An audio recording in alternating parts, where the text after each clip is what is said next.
Hello friends, welcome to Sky Study channel. तो friends, बहुत सारी वीडियोस मैं डाल चुकी हूँ कमीशन से रिलेटेड। तो कमीशन की तैयारी मैंने स्टार्ट कर दी हुई है और साथ में एचपी टेट की तैयारी भी करवा रही हूँ। 2019 में जो एचपी टेट होगा उसकी भी तैयारी करवा रही हूँ। तो आप जो हैं प्रीवियस वीडियोस देख सकते हैं मेरी। और फ्रेंड्स, आज का हमारा टॉपिक रहेगा CDP, child development psychology, pedagogy, teaching learning process, क्योंकि ये टॉपिक बहुत ही इंपॉर्टेंट है और एग्ज़ाम्स में आता है, चाहे वो कमीशन हो चाहे वो एचपी टेट हो। तो एचपी टेट में तो सीधे सीधे इससे रिलेटेड 30 क्वेश्चन आते हैं और कमीशन में भी 8-9 क्वेश्चन होते हैं जो पैडागोजी से रिलेटेड होते हैं, टीचिंग लर्निंग प्रोसेस है, चाइल्ड डेवलपमेंट साइकोलॉजी से रिलेटेड होते हैं। और फ्रेंड्स, ये टॉपिक इतना इंटरेस्टिंग है और बहुत ही ईजी है। इसमें ज़्यादा कुछ नहीं होता। अगर आपने ध्यान से ये कर लिए तो आप पूरे के पूरे नंबर ले सकते हैं। और ये सबसे ज़्यादा जो सब्जेक्ट है ये बहुत ही स्कोरिंग है, तो इसको आप बिल्कुल भी ना छोड़ें। और वीडियो जो है ये एंड तक देखिए, बहुत इंपॉर्टेंट क्वेश्चन लेके आई हूँ ये। और ये क्वेश्चन जो हैं जो प्रीवियस एग्ज़ाम हुए हैं हमारे टीजीटी के और एचपीटेट के, उनमें से लेके आई हूँ। तो ये क्वेश्चन है जो बार बार पूछे जाते हैं, तो इनको ध्यान से कीजिए। और अगर आपको मेरी वीडियो अच्छी लगे तो प्लीज़ सब्सक्राइब कीजिए चैनल को और बेल आइकन पर टिक कीजिए ताकि कोई भी अपडेट हो वो आपको मिल सके। और जो भी पैडागोजी से रिलेटेड नोट्स होंगे वो इस वीडियो की जो डिस्क्रिप्शन बॉक्स होगा उसमें मैं लिंक आपको प्रोवाइड कर दूंगी, तो आप वहाँ से देख सकते हैं। तो आज हम स्टार्ट करते हैं। सबसे पहले साइकोलॉजी से स्टार्ट करते हैं। तो फर्स्ट क्वेश्चन है हमारा, बेसिक क्वेश्चन ही है हमारे। तो psychology words is originated from. तो हिंदी में है, मैंने दोनों ये हिंदी और इंग्लिश में बनाई हैं, तो जो भी कंफर्टेबल हो हिंदी या इंग्लिश में दोनों देख सकते हैं। तो मनोविज्ञान शब्द की उत्पत्ति हुई कहाँ से है? तो ये जो है ग्रीक वर्ड से हुई है। साइको जो है दो, ये साइको वर्ड जो है, साइकोलॉजी वर्ड दो वर्ड्स में टूट जाता है, साइकी प्लस लोगस। तो ये दोनों जो है ग्रीक वर्ड है इंग्लिश में या हिंदी में, यूनानी भाषा के दो शब्दों से मिलकर बना है साइकोलॉजी। एक तो ये क्वेश्चन हो गया कि साइकोलॉजी वर्ड ओरिजिनेट कहाँ से होता है। और सेकंड ये पूछा है कि साइको का मतलब क्या है, साइकी का क्या मतलब है। साइकी मीन्स सॉल, आत्मा या माइंड भी कई बार बोल देते हैं। और logos mean knowledge, logos mean knowledge. तो मीन्स आत्मा की नॉलेज या दिमाग की नॉलेज, हम बोल सकते हैं साइकोलॉजी ही होती है। तो मेनली साइकोलॉजी है क्या? ये साइंटिफिक स्टडी है माइंड एंड बिहेवियर की, मतलब मनोवैज्ञानिक अध्ययन करना मन और व्यवहार का, उसको हम साइकोलॉजी बोल देते हैं। ठीक है, तो साइकोलॉजी जब आप किसी बंदे के मन का ये व्यवहार का अध्ययन करते हैं उसको साइकोलॉजी बोल देते हैं। ये दो वर्ड से मिलके बना है जो ग्रीक वर्ड है, साइकी एंड लोकस। साइकी का मतलब है साउल या माइंड और लोगस का मतलब है नॉलेज। इनमें से कुछ भी पूछा जा सकता है, तो ये एक क्वेश्चन आपका तैयार हो गया। नो नेक्स्ट है ये आधुनिक सॉरी आधुनिक मनोविज्ञान के जनक कौन है? Who is the father of a modern psychology. तो अगर आपके पास पूछा जाए मॉडर्न साइकोलॉजी के, आधुनिक मनोविज्ञान के जो हैं फादर कौन है, तो आपने लिखना है विलियम जेम्स। ठीक है, विलियम जेम्स। बट अगर आपसे पूछा जाए कि मनोविज्ञान के जनक, father of psychology, modern psychology नहीं सिर्फ साइकोलॉजी के फादर कौन है, तो आपने लिखना है विलियम वुंडट, विलियम वुंडट। ठीक है, ये बहुत इंपॉर्टेंट क्वेश्चन है। फादर ऑफ साइकोलॉजी पे विलियम वुंडट जो है ये थे। और तीसरा है, अगर आपसे पूछा जाए फादर ऑफ एजुकेशनल साइकोलॉजी या शिक्षा मनोविज्ञान के जनक, तो आपने लिखना है एडवर्ड थॉर्नडाइक, एडवर्ड थॉर्नडाइक। ये तीनों ही मोस्ट इम्पॉर्टेंट है और बच्चे जो है कंफ्यूज रहते हैं, क्योंकि अगर आधुनिक का पूछा जाए तो विलियम वंडट लिख देते हैं, और अगर mainly father of educational psychology का पूछा जाए तो वो विलियम वुंडट लिखाते हैं। तो वो देख लेना, शिक्षा मनोविज्ञान के एडवर्ड थॉर्नडाइक है, फादर ऑफ साइकोलॉजी के विलियम वुंडट है, और आधुनिक फादर ऑफ मॉडर्न साइकोलॉजी के विलियम जेम्स है। तो ये बहुत इंपॉर्टेंट क्वेश्चन है और हमेशा पूछा जाता है, तो इसमें कंफ्यूज नहीं होना है। नो नेक्स्ट क्वेश्चन है हमारे पास third one. Third, who is the father of behaviourism in psychology, कि बिहेवियरिज्म इन साइकोलॉजी मनोविज्ञान के व्यवहार सिद्धांत के जनक कौन है? तो ये हैं जेवी वाटसन। जेवी वाटसन जो हैं एक जो हैं अमेरिकन साइकोलॉजिस्ट हैं, अमेरिकन मनोवैज्ञानिक है, और इन्होंने जो था व्यवहारवाद की या बिहेवियरिज्म की शुरुआत जो है 1913 में की थी ये। और मेनली इनको क्यों जाना जाता है, क्योंकि इनको साइकोलॉजिकल स्कूल ऑफ बिहेवियरिज्म जो था वो इन्होंने एस्टेब्लिश किया था, मीन्स उसकी स्थापना की थी साइकोलॉजिकल स्कूल ऑफ बिहेवियरिज्म की। तो इसलिए इनको father of behaviourism in psychology भी बोला जाता है, जेवी वाटसन को। तो नेक्स्ट है, who use the word psychology for the first time. सबसे पहले साइकोलॉजी वर्ड ये किसने नाम लिया था? ये है रुडोल्फ गोल्क्वाय जी, रुडोल्फ गोल्क्वाय, जो एक जर्मन फिलोसफर है,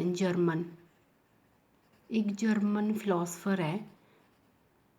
और इन्होंने जो है सबसे पहले ये साइकोलॉजी का जो था वर्ड शब्द पहली बार प्रयोग किया था। शब्द किसने किया था मनोविज्ञान का? उनका नाम है रुडोल्फ गोल्क्वाय। तो फ्रेंड्स ये प्रीवियस सॉल्व क्वेश्चन पेपर है, तो ये क्वेश्चन जरूर करके जाएं आप। नो नेक्स्ट है, इन बाइगोस्ट्री theory which aspect of development get neglected, कि कौन सा बाइगोस्ट्री के सिद्धांत के विकास में किस पक्ष को नज़रअंदाज किया गया है? तो फ्रेंड्स अगर आपने साइकोलॉजी पैडागोजी से के क्वेश्चन पढ़े होंगे तो आपको पता है एक फेमस है ये बाइगोस्ट्री का सिद्धांत, मनोविज्ञान सिद्धांत, और प्याजे का सिद्धांत बहुत इंपॉर्टेंट है, और कोहलबर्ग का बहुत इंपॉर्टेंट है। इनसे रिलेटेड मैं वीडियोस जरूर डालूंगी क्योंकि ये क्वेश्चन पूछे ही जाते हैं। तो बाइगोस्ट्री जो है इन्होंने मेनली जो फोर्स किया था, जो इंसिस्ट किया था, जो इन्होंने फोकस रखा था, वो मेनली इन्होंने एक समाज के ऊपर रखा था, सोशल से रिलेटेड था, कल्चर से रिलेटेड था, सांस्कृतिक, और तीसरा था लैंग्वेज से रिलेटेड, भाषा से रिलेटेड। तो इन्होंने तीन जो थे वो मेन फोकस थे इनके, सांस्कृतिक, सामाजिक और भाषिक। तो ये तीनों पे इन्होंने बहुत ही ज़्यादा फोकस किया था। इन्होंने बायोलॉजिकल एस्पेक्ट जो था, बायोलॉजिकल पक्ष जो था उसको बिल्कुल नज़रअंदाज कर दिया था, जैविक जो इनका पक्ष था उसको नज़रअंदाज कर दिया था। तो इन्होंने ये बोला था कि हम जब भी कोई भी डेवलपमेंट है, विकास जो है हमारे समाज के बिना, हमारी संस्कृति के बिना और भाषा के बिना जो है वो पॉसिबल नहीं है। तो ये वाइगोस्टी की थ्योरी थी। तो उन्होंने जैविक जो बायोलॉजिकल जो पक्ष था उसको नज़रअंदाज कर दिया था। नेक्स्ट क्वेश्चन है question number 6। Education is the manifestation of perfection already present in man who said that, कि किसने कहा कि शिक्षा मनुष्य के अंतर्निहित शक्तियों को प्रकटीकरण है, कि मनुष्य में ऑलरेडी जो एग्जिस्ट है, जो प्रेजेंट है परफेक्शन, उस जो भी क्वालिटीज़ प्रेजेंट है उनको वो प्रकट करते हैं। तो ये मेनली स्वामी विवेकानंद जी ने बोला है। तो आपको पता ही है स्वामी विवेकानंद, अगर आपने मेरी प्रीवियस वीडियो देखी है तो स्वामी विवेकानंद जो मेनली किसके लिए जो जाने जाते हैं, इन्होंने रामकृष्ण मिशन की जो थी वो स्थापना की है, रामकृष्ण मिशन। तो मेनली उनके लिए जाना जाता है। तो इससे रिलेटेड जो है आप मेरी प्रीवियस वीडियो देख सकते हैं। नेक्स्ट है, इंटेलिजेंस है क्या? मेनली इंटेलिजेंस जो है ऑप्शन दे रखे होंगे आपको। तो इंटेलिजेंस है क्या? टू लर्न, सीखने की, to adjust oneself to new situation, कि जब आप कोई मान लो न्यू सिचुएशन में तो उस टाइम पे अपना आप इंटेलिजेंसी का प्रयोग करो। ये think in term of idea, ये विचारों का चिंतन। तो ये तीनों की हैं ऑप्शन, ये तीनों दिए होते हैं या नीचे लिखा होता है ऑल ऑफ दीज। तो आपने ऑल ऑफ दीज टिक करना है कि ये तीनों ही जो हैं करेक्ट है। नेक्स्ट है, who use the word IQ first. IQ word जो है किसने यूज़ किया? तो ये है विलियम स्टर्न ने। विलियम स्टर्न जो थे उन्होंने फर्स्ट टाइम जो है IQ वर्ड जो है इसको यूज़ किया था। और बच्चे जो है कंफ्यूज रहते हैं बिनेट और स्टर्न के बीच में। तो जो वर्ड है वो स्टर्न ने दिया है, और जो पहला आईक्यू टेस्ट जिस पे एक्सपेरिमेंट किया गया था वो विनेट ने किया था। तो इस पे जो है कंफ्यूज नहीं होना है। IQ intelligence quotient, IQ full form है इंटेलिजेंस क्वोशंट। तो इस पे जो है सबसे पहले जो है वर्ड विलियम स्टर्न ने दिया है और टेस्ट विनेट ने किया था। और आईक्यू जो है मेनली इसको बुद्धिलब्धि शब्द भी बोला जाता है।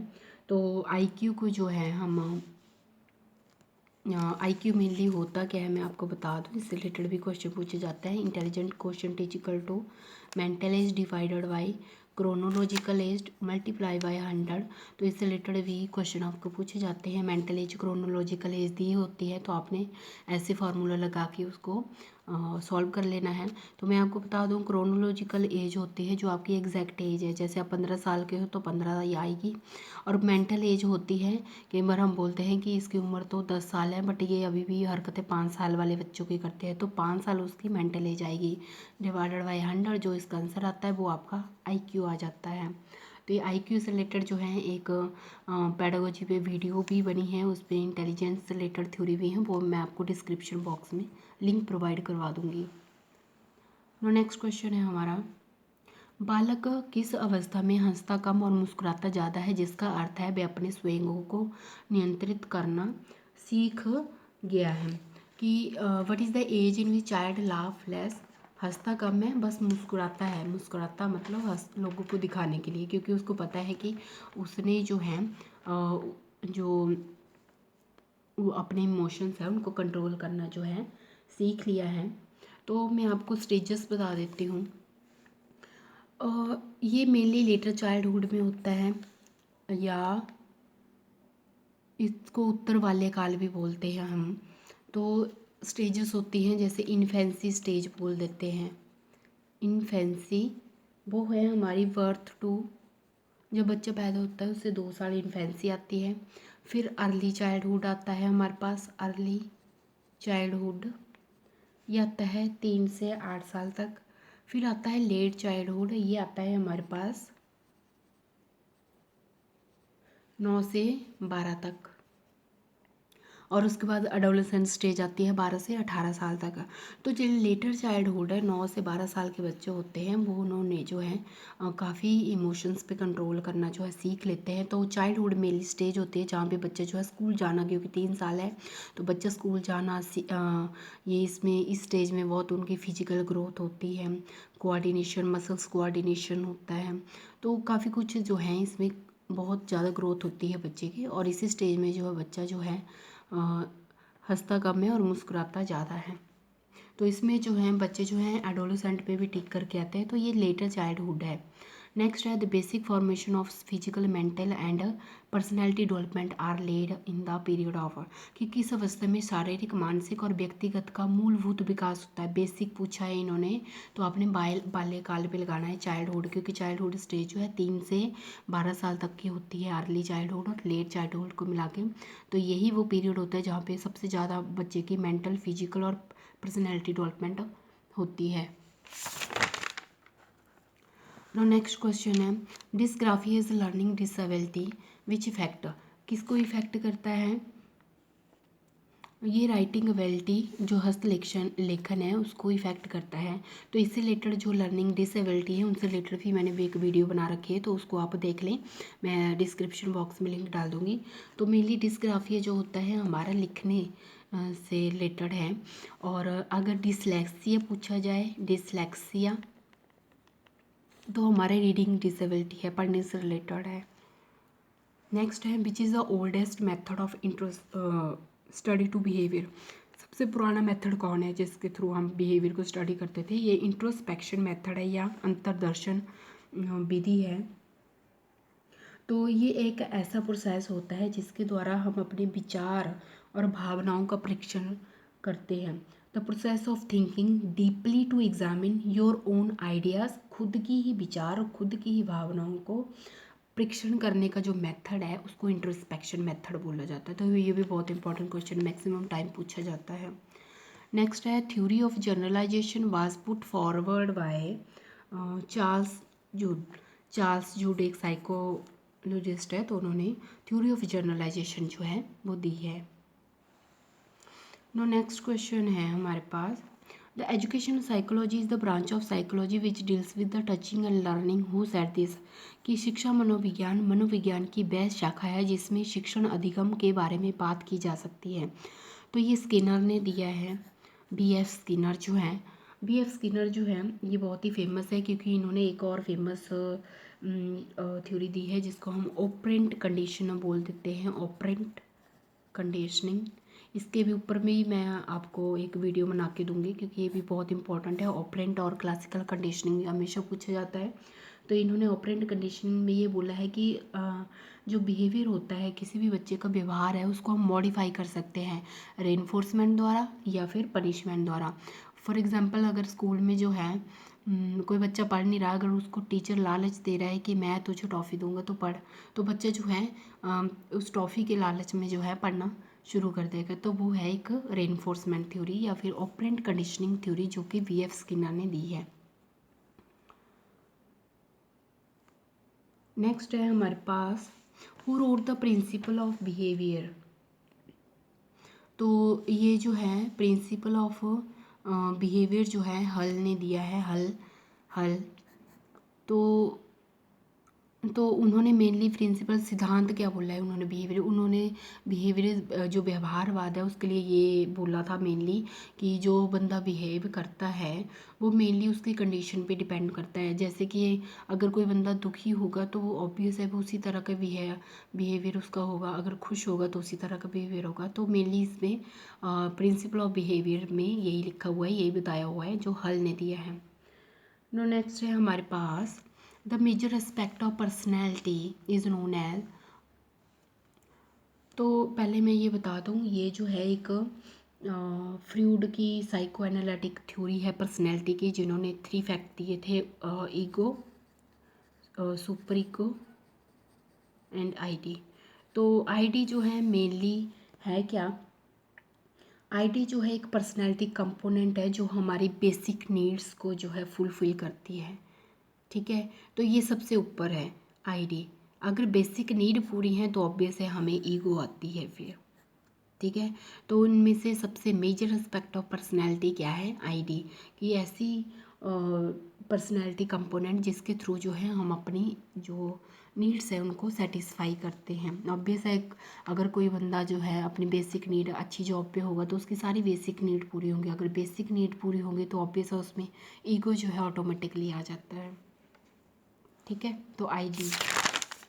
नेक्स्ट है, who wrote the book the process of education in 1960। ये ब्रूनर ने दिया है, ब्रूनर।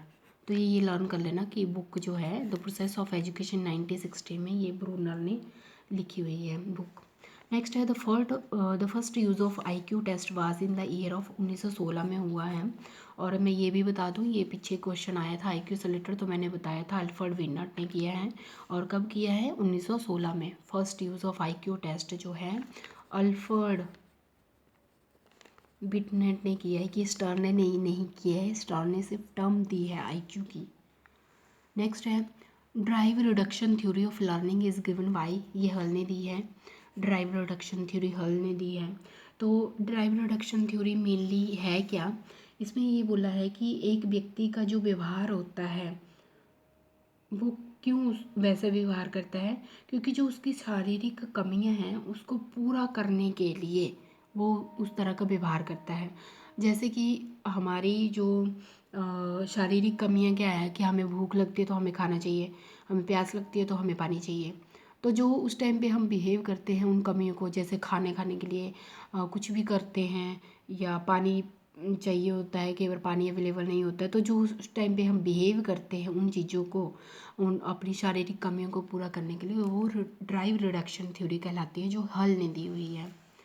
नेक्स्ट है हमारे पास, who is the father of cognitive movement. ये भी बहुत इंपॉर्टेंट है, पूछा गया था ये पेपर में।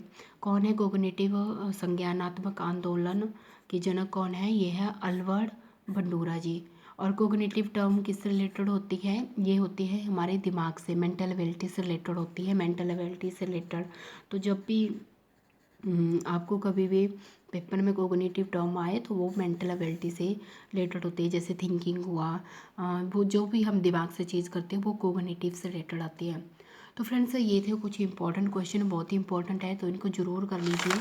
और आगे भी मैं इससे रिलेटेड वीडियोस डालूँगी, क्योंकि अभी अब तो हमने कुछ एक टॉपिक ही है जो और भी बहुत सारे इंपॉर्टेंट टॉपिक है पैडागोजी से रिलेटेड, तो वो मैं डालूँगी। तो आप इसी तरह मेरे साथ बने रहें और प्लीज़ सब्सक्राइब कीजिए और अपने फ्रेंड्स के साथ साथ भी शेयर कीजिए ये वीडियो, ताकि हेल्प मिल सके फ्रेंड्स को।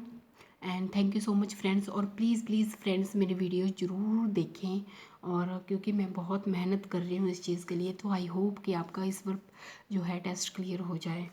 All the best friends.